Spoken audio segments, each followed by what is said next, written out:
자, 북한이 조금 전 예고한 대로 군사 정찰 위성을 발사했습니다. 합참이 확인을 했고요. 지난해 11월 발사 이후에 6개월 만인데 서해 위성 발사장이 있는 평안북도 철산군 동창리에서 발사한 것으로 추정이 되고 있습니다. 자, 스튜디오에 임종빈 기자 나와 있습니다.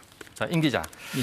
자, 군이 예고한 대로 발사했습니다. 원래 6월 4일까지였는데 오늘 첫날 발사를 했어요. 자, 과거 사례를 보면 언제쯤 성공 여부를 알 수 있을까요?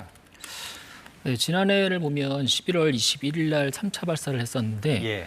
북한이 발사 뒤에 3시간 만에 이제 성공 발표를 했습니다. 3시간. 예. 네, 보통 이제 저궤도 위성의 경우에는 발사한 뒤에 90분에서 120분 사이에 이제 한 바퀴 위성이 돌아서 예. 동창리에서 첫 교신을 하도록 되어 있는데 예. 성공 여부는 관련된 발표 내용을 계속 지켜봐야지 알 것 같습니다. 예. 자, 그러면 지난해 11월에 지난해만 3번째 발사만에 성공을 했고요. 6개월 만인데 이번에도 지난해 11월과 발사한 같은 장소에서 발사했다 이렇게 추정해 볼 수 있는 거죠?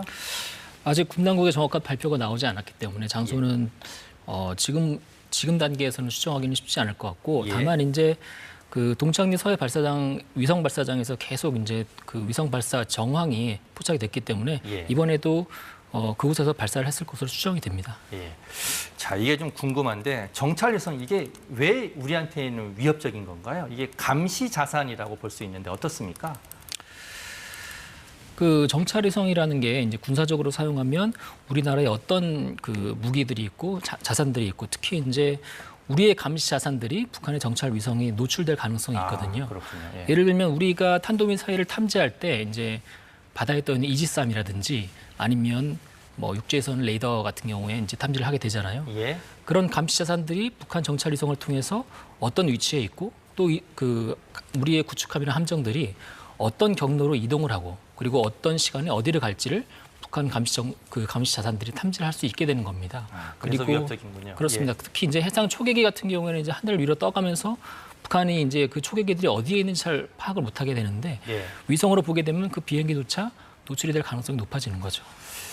자, 북한이 공교롭게도 한일중 정상회의 직전에 또 발사를 예고했고요. 자, 그걸 일본에 통보했는데 이유가 있습니까? 네, 그 북한이 오늘 새벽에 통보한 내용을 보면 네. 오늘부터 그러니까 오전 0시부터 그리고 6월 5일 오전 0시 사이 예. 그러니까 4일에서 5일로 6월 넘어가는 4일 자정까지. 그렇습니다. 그렇죠. 자정 전에는 위성 로켓을 발사하겠다 이렇게 일본에 통보를 했는데 예. 그 일본이 국제 해사 기구인 IMO의 지역별 항행구역 조정국이기 때문에 예. 항상 지금까지는 일본에 통보를 해왔습니다. 예.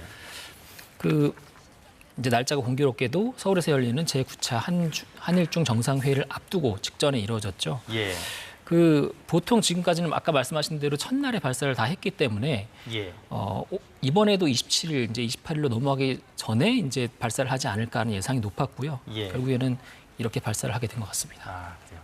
임 기자, 잠시만요. 베이징 중국 입장에 나왔는지 확인을 좀 해보겠습니다.